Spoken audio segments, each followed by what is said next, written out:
የመቀለ ከተማ ወጣቶች እጅግ አምርረዋል። ትግራይ ወደ ዳግም ጦርነት እንዳትገባ በጣም ተዘግቷል። ፕሬዝዳንት ጌታቸው ረዳ እርምጃ ውሰድ፣ ካልሆነ በራሳችን መንገድ እንሄዳለን። የመቀለ ከተማ ወጣቶች የመጨረሻ ውሳኔ ነው። በትግራይ ክልል መቀለ የተፈጠረው አስደንጋጭ ጉዳይ ምንድነው? ፕሬዝዳንት አቶ ጌታቸው ረዳ ምን ምላሽ ሰጡ? ስለ ደብረ ጽዮንስ ምን ተባለ? ሚሉትን በስፋት እንመለከታለን። በሌላኛው መረጃችን ደግሞ አሜሪካና ቻይና ሌላ ፍጥጫ ውስጥ ገብተዋል። በአሜሪካ ውሳኔ ከወደ ቻይና ከባድ ተቃውሞ ተነሳ። ቻይና ለጦርነት ዝግጁ መሆኗን ገልጻለች። ወታደሮቿም ለጦርነት እንዲዘጋጁ ጥብቅ ትዕዛዝን ሰጥታለች። ይህንን ጉዳይ በተመለከተ ሰፋ ያለ ጥንክር በታርጌት ኒውሳችን አዘጋጅተናል። አብራችሁን ከቆያችሁ የምታደምጡት ይሆናል። በሌላኛው መረጃችን ደግሞ በአዲስ አበባ የተፈጠረው አሳሳቢ ክስተት ይፋ ተደረገ። መዲናዋ በከፍተኛ ስጋት ውስጥ እንዳለች ተገለጸ። የአዲስ አበባ ከተማ ከፍተኛ ስጋት ውስጥ እንድትገባ ያደረገው ጉዳይ ምንድነው የሚለውን በዝርዝር መረጃችን የምታደምጡት ይሆናል።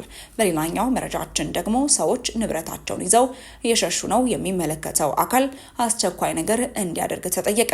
ኢትዮጵያ ውስጥ በሀላባና በከምባታ ድንበር ተራራ ላይ የተከሰተው አስደንጋጭ እሳት ህዝቡ በጣም እንዲፈራ አድርጎታል። ጉዳዩን በተመለከተ ሰፋ ያለ ጥንክር በዝርዝር መረጃችን አዘጋጅተናል። አብራችሁን ከቆያችሁ እኚህን መረጃዎች በስፋት የምታደምጡት ይሆናል። ሰላም ጤና ይስጥልን። በመላው ክፍለ ዓለማት የምትገኙ የዴ ታርጌት ኒውስ ቤተሰቦቻችን በያላችሁበት የዓለም ስፍራ ሁሉ ሰላማችሁ ይብዛልን እያልን እነሆ ለቻናላችን አዲስ ከሆናችሁ ቻናላችንን ሰብስክራይብ በማድረግ ቤተሰብ እንድትሆኑን በተጨማሪም የደወል ምልክቷን በመንካት ዘላቂ ቤተሰብነትን ከኛ ጋር እንድትመሰርቱ እንዲሁም በየዕለቱ የምንለቃቸውን ቪዲዮዎችን ከወደዳችሁ ላይክ እና ሼር እንድታደርጉልን እየጠየቅን ወደ መረጃዎቹ እናመራለን። መልካም ቆይታ።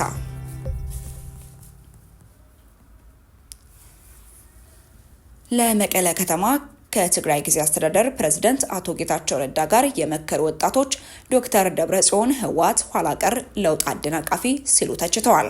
ፕሬዝዳንት ጌታቸው ረዳ ከመቀለ 7 ክፍለ ከተሞች ከተውጣጡ ወጣቶች በጽህፈት ቤታቸው የተወያዩ ሲሆን ለተነሱላቸው ጥያቄዎችም መልስና ማብራሪያን ሰጥተዋል። ወጣቶቹ በመድረኩ ባቀረቡት አስተያየትና አካሄድ የዶክተር ደብረጽዮን አሊያም ህወሓት እኔ ባልቀደስኩት ማዕድ ለመብላት እጅ መስደድ አይታሰብም በሚል አካሄድ ተጠምደዋል ሲሉም ተችተዋል። እኔ ብቻ ነኝ ፈላጭ ቆራጭ የሚል ፈሊጥ ያለበትን ወቅት የማይዋጅ ኋላ ቀር ሲሉ በስሜት የተናገሩት ወጣቶቹ ዶክተር ደብረጽዮን ህወሓት የጠቅላይነት መንገድና አካሄድ አይሰራም ብለዋል። የጊዜ አስተዳደር ፕሬዝዳንት ጸረ ለውጥም ሲሉ በፈረጁት የዶክተር ደብረጽዮኑ ህወሓት ላይ እርምጃ ባለመወሰዱ አምረው የነቀፉት ወጣቶቹ ፕሬዝዳንት ጌታቸው ረዳ እርምጃ ውሰድ፣ ካልሆነ በራሳችን መንገድ እንሄዳለን በማለት ቁጣቸውን አሰምተዋል። መንግስትን በመሆን የለውጥ ጥያቄዎችን ይመልስ፣ እኛ ወጣቶች ትዕግስታችን ተሟጧል ሲሉም ገልጸዋል። ህዝቡ የአስተማማኝ ሰላም ባለቤት እንዲሆን በምርጫ የሰየመው መንግስት ሊኖረው ይገባል ሲሉ ምላሽ የሰጡት ፕሬዝዳንት አቶ ጌታቸው ረዳ ይህንን እውን እንዲሆንም ከስሜት የጸዳ ትግልና አካሄድ ከወጣቱ ይጠበቃልን ብለዋል። ህወሓት ጠላት ነው የሚል ነገር ስህተት እንደሆነ የገለጹት ፕሬዝዳንት አቶ ጌታቸው ረዳ ፓርቲው እንዲድን ከተፈለገ እንደ አዲስ አሳታፊ ጉባኤ ማካሄድ ይጠበቅበታል የሚል ምክር ሀሳብም አቅርበዋል። በትግራይ ያለው ችግር በህወሓት ብቻ ይፈታል ማለት ስህተት ነው። ስለሆነም ላሉት ዘርፈ ብዙ ችግሮችም አሳታፊ ሁሉን አቀፍ ፖለቲካ ዋነኛ ተመራጭ መንገድ ነው ሲሉ አክለዋል። ፕሬዝዳንት ጌታቸው ረዳ የመቀለ ከተማ ያለ ከንቲባ ከ3 ወር በላይ መቆየት እናም የዲዲአር መቋረጥ በክልሉ የሚታዩ በርካታ የጸጥታ ችግሮችን በማስመልከትም ከወጣቶች ለቀረቡላቸው ጥያቄዎች መልስና ማብራሪያን መስጠታቸውን ታርጌት ኒውስ ተመልክቷል።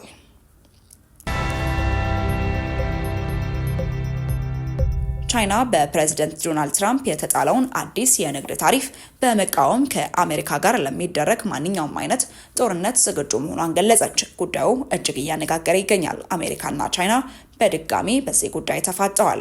ትራምፕ በቻይና ምርቶች ላይ ተጨማሪ ቀረጥ ከጣሉ በኋላ ሁለቱ የዓለም ግዙፍ ኢኮኖሚ ባለሀብቶች ወደ ንግድ ጦርነት ለመግባትም ተፋጠዋል። ቻይና በአሜሪካ የእርሻ ምርቶች ላይ ከ10 እስከ 15 በመቶ ቀረጥ በመጣል ለዶናልድ ትራምፕ እርምጃ ምላሽ ሰጥታለች። የቻይና ኤምባሲ በኤክስ ገጹ ላይ አሜሪካ የምትፈልገው ጦርነት ከሆነ የታሪፍ፣ የንግድ ወይም ደግሞ ሌላ አይነት ጦርነት እስከ መጨረሻው ለመዋጋት ዝግጁ ነን ሲልም ማክሰኞ ዕለት የሀገሪቱ የውጭ ጉዳይ ሚኒስትር የሰጠውን መግለጫ በድጋሚ ጠቅሷል። ይህ የቻይና መግለጫ ትራምፕ የፕሬዝዳንትነት ስልጣናቸውን ከተረከቡ በኋላ የተሰማው የመጀመሪያው ጠንካራ አቋም ነው። ረቡዕ ዕለት የቻይናው ጠቅላይ ሚኒስትር ሊ ኪያንግም የዚህ ዓመት የሀገሪቱን የመከላከያ በጀት በ7.2 በመቶ እንደምታሳድግም ተናግረዋል። አክለውም በዓለማችን በመቶ ዓመት ውስጥም ያልታዩ ለውጦች በፍጥነት እየተከሰቱ ነው ሲሉም አስጠንቅቀዋል። የቤጂንግ መሪዎች ከአሜሪካ ጋር የንግድ ጦርነት ስጋት እንኳን እያለ የሀገሪቱ ምጣኔ ሀብት ሊመነደግ እንደሚችል እርግጠኛ መሆናቸውን ለዜጎቻቸው ማሳየት ይፈልጋሉ። ቻይና በመካከለኛው ምስራቅና በዩክሬን ጦርነት ውስጥ ገብታለች በማለት በምትከሳት አሜሪካ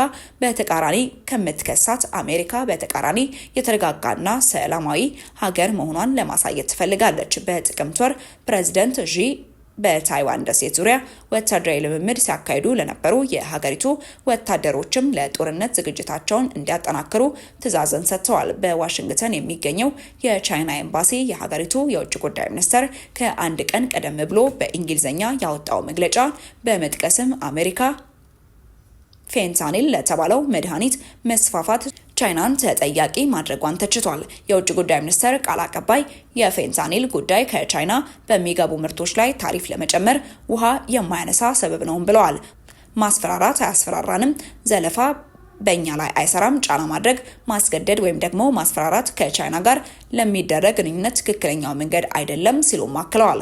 የአሜሪካና ቻይና ግንኙነት ሁልጊዜም በውጥረት የታጀበ ነው። የቤጂንግ ባለስልጣናት ዶናልድ ትራምፕ የቻይናውን አቻቸውን ለባለ ሲመታቸው መጋበዛቸውን ተከትሎ የሁለቱ ሀገራት ግንኙነት በተሻለ ሁኔታ ላይ ሊሆን ይችላል የሚል ተስፋ ነበራቸው። ትራምፕ ወደ ዋይት ሀውስ ከመግባታቸው ጥቂት ቀናት ቀደም ብሎ ከቻይናው ፕሬዝዳንት ጋር በጣም ጥሩ የስልክ ውይይት አድርገናል ብለውም ነበር። ባለፈው ወር እንዲሁም ሁለቱ መሪዎች ሌላ የስልክ ውይይት ለማድረግ ቀጠሮ ቢይዙም ሳይሳካ መቅረቱን የሚያሳዩ መረጃዎችን ወጥተዋል። ቻይና ለወታደራዊ በጀት ብቻ $245 ቢሊዮን ብትመድብም ከአሜሪካ የመከላከያ በጀት ጋር ሲነጻጸር በጣም ያነሰ እንደሆነም ነው የተገለጸው።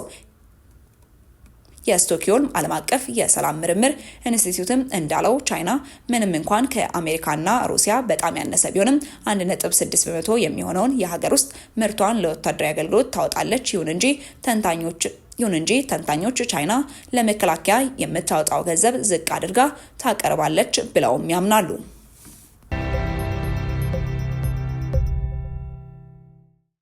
በአዲስ አበባ ከሰሞኑ እየተስተዋለ ያለው የአየር ሁኔታ ለእሳት አደጋ አባባሽ ነው ተባለ። በአዲስ አበባ ከተማ ከሰሞኑ እየተስተዋለ ያለው የአየር ሁኔታ ደረቃማና ነፋሻማ በመሆኑ ህብረተሰቡ ራሱንና አካባቢውን ሊጠብቅ ይገባል ተብሏል። በከተማው ከሰሞኑ ያለው የአየር ሁኔታ ካሳለፍናቸው ወራቶች በከፍተኛ ሁኔታ ሞቃታማ በመሆኑ በተለያዩ ሁኔታዎችም አደጋዎች ቢከሰቱ አባባሽ ስለሆነ ህብረተሰቡ ከፍተኛ ጥንቃቄ ሊያደርግ ይገባል ሲሉ የአደጋ ስጋት ስራ አመራር ኮሚሽን ኮሚሽነር ኮማንደር አህመድ መሐመድ ለመረጃ ምንጫችን ገልጸዋል።